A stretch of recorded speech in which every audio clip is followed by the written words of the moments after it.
Ngayong araw nga po pala ay nag-iigib kami ni Mama at nakaligo na din po kami dito sa bayan. Habang naliligo nga po si Mama ay ako na yung nag-iigib. Para nga po pagkatapos ni Mama maligo ay uuwi na kami.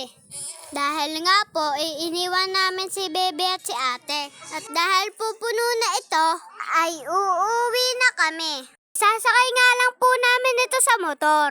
Gusto ko nga po pala magpasalamat dahil 300 follower na tayo mga kakulit. At gusto ko din po mag-thank you sa mga bago kong followers. Shout out po sa inyo. Salamat nga din po sa mga nanood ng vlog ko kahapon. Umabot na po ito ng 3,300 views. Maraming salamat po. Nakauwi na nga po kami mga kakulit.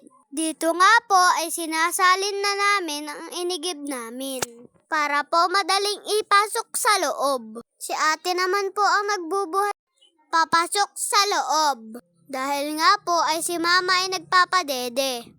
Pagkatapos nga po ay nakipaglaro na ako. Tagu-taguan nga po ang nilaro namin. Umalis nga po agad kami sa damuhan dahil po nasugatan ako.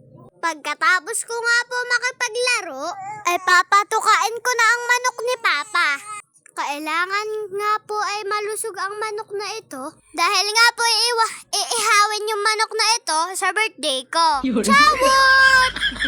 Ako nga po lagi inuutusan ni Papa magpatuka ng manok. Binigyan ko na din po ng tubig para hindi mauhaw ang manok. Hanggang dito na lang po. Salamat po sa panonood.